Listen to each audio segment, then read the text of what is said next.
రంగారెడ్డి జిల్లా మీర్ఖాన్పేట వద్ద నిర్మించే యంగ్ ఇండియా స్కిల్ యూనివర్సిటీలో అడ్మిషన్ వస్తే ఉద్యోగం గ్యారంటీ అని ముఖ్యమంత్రి రేవంత్ రెడ్డి హామీ ఇచ్చారు. నైపుణ్యాలు లేక ఎంతో మంది యువత ఉద్యోగాలకు దూరమవుతున్నారని తెలిపారు. అలాంటి పరిస్థితిని మార్చేందుకే స్కిల్ యూనివర్సిటీ నిర్మాణానికి శ్రీకారం చుట్టినట్లు స్పష్టం చేశారు. బేగరికంచ ప్రాంతాన్ని 4 ఏళ్లలో అద్భుతమైన 4వ నగరంగా తీర్చిదిద్దనున్నట్లు సీఎం వెల్లడించారు. మరో 3 నెలల్లో రీజనల్ రింగ్ రోడ్డు పనులు మొదలు పెట్టనున్నట్లు ప్రకటించారు. రాష్ట్రంలో నైపుణ్యంతో కూడిన ఉద్యోగ ఉపాధి అవకాశాలు కల్పించేందుకు ప్రభుత్వం ప్రతిష్టాత్మకంగా యంగ్ ఇండియా స్కిల్ యూనివర్సిటీకి శ్రీకారం చుట్టింది. స్కిల్ వర్సిటీ బిల్లుకు అసెంబ్లీలో ఆమోదముద్ర పడిన వెంటనే రంగారెడ్డి జిల్లా కందుకూరు మండలం మీర్ఖాన్పేట వద్ద సహచర మంత్రులు, ఎమ్మెల్యేలు, స్థానిక ప్రజా ప్రతినిధులతో కలిసి ముఖ్యమంత్రి రేవంత్ రెడ్డి భూమి పూజ చేశారు. స్కిల్ యూనివర్సిటీ నిర్మాణ శిలాఫలకాన్ని ఆవిష్కరించారు. ముచ్చర్ల ఫార్మాసిటీకి భూములు ఇచ్చిన రైతుల కోసం బెగరికంచ వద్ద 600 ఎకరాల్లో నిర్మించనున్న నివాస సముదాయాల్లో మౌలిక వసతులు, అభివృద్ధి పనుల కోసం శంకుస్థాపన చేశారు. అడ్వాన్స్డ్ టెక్నాలజీ సెంటర్, ప్రాథమిక ఆరోగ్య కేంద్రం, స్కూల్, కమ్యూనిటీ సెంటర్ కు ముఖ్యమంత్రి భూమి పూజ చేసి ప్రతిపాదిత నిర్మాణ నమూనాలను పరిశీలించారు.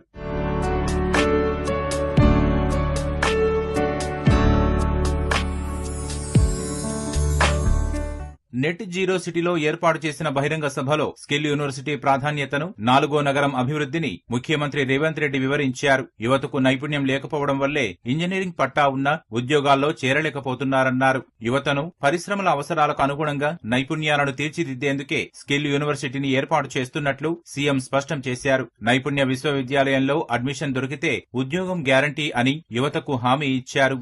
స్కిల్స్ యూనివర్సిటీనే కాకుండా 662 ఎకరాలలో దాదాపుగా 4500 మంది లబ్ధిదారులకు విద్యా ఉపాధి అవకాశాలకు సంబంధించి, వైద్యానికి సంబంధించిన మౌలిక వసతులను ఏర్పాటు చేయాల్సిన బాధ్యత ప్రభుత్వం మీద ఉన్నది.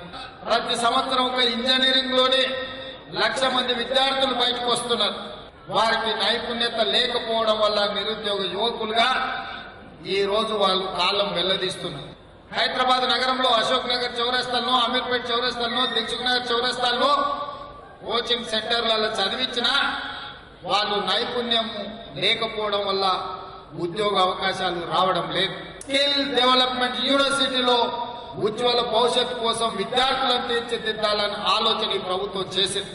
పిల్లల చదువుల కోసం పాఠశాల, ఒక అడ్వాన్స్ టెక్నాలజీ సెంటర్ ని, ఒక కమ్యూనిటీ హాల్ 2 ఎకరాల, ప్రభుత్వ వైద్యశాల 1 ఎకరంలో ఇవాళ కొన్ని కోట్ల రూపాయలతోనే ఈడ పనులు ప్రారంభించుకున్నాం. స్కిల్ యూనివర్సిటీలో మీకు అడ్మిషన్ వచ్చిందంటే మీకు ఉద్యోగం గ్యారంటీ అని చెప్పి నేను మాట ఇస్తున్నా. మహేశ్వరాన్ని 4వ నగరంగా తీర్చిదిద్దనున్నట్లు సీఎం పునరుద్ఘాటించారు. ఈ విషయంలో కొందరు వెటకారంగా మాట్లాడుతున్నారని ఆక్షేపించిన రేవంత్ రెడ్డి 4 ఏళ్లలో బెగరికంచ ప్రాంతాన్ని న్యూయార్క్ ను తలదన్నేలా నిర్మిస్తామని స్పష్టం చేశారు. ఫార్మాసిటీ భూ నిర్వాసితులను ఆదుకుంటామని భరోసా కల్పించారు. 4th సిటీ ఇవాళ బెగరికంచను ఫ్యూచర్ సిటీగా మార్చబోతుంది. ఈ వేదిక మీద ఉన్న నా మంత్రివర్గ సహచరులతోటి వేలాది కోట్ల రూపాయల పెట్టుబడులు తెచ్చి ఇక్కడ హెల్త్ టూరిజం హబ్ ను చేస్తాం, స్పోర్ట్స్ టూరిజం హబ్ ను చేస్తాం, స్పోర్ట్స్ స్టేడియంలు తీసుకొస్తాం, ఈడ ఎడ్యుకేషనల్ ఇన్స్టిట్యూషన్స్ ను యూనివర్సిటీలను తీసుకొస్తాం, కార్పొరేట్ కంపెనీలను తీసుకొచ్చి వాటి వ్యాపారాలను ఇక్కడ చేపిస్తాం. పర్యాటకులు ఎక్కడున్నా ఇక్కడికి వచ్చి చూసే విధంగా చేస్తాం. ఎయిర్పోర్ట్ నుంచి బెగరికంచకు మెట్రో రైలు తెచ్చే బాధ్యత నాది.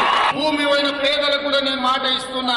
మీ ఇళ్లలో ఉన్న యువకులకు, ఆడబిడ్డలకైనా, మీ పిల్లలు ఎవరైనా చదువుకున్న వాళ్లకు శిక్షణ ఇప్పించి ఉద్యోగ భద్రత కల్పించే బాధ్యత మన ప్రభుత్వం తీసుకుంటుంది. స్కిల్ వర్సిటీకి శంకుస్థాపన చేయడం తనతో పాటు ప్రజా ప్రభుత్వానికి ఎనలేని సంతృప్తిని ఇచ్చిందని ఉప ముఖ్యమంత్రి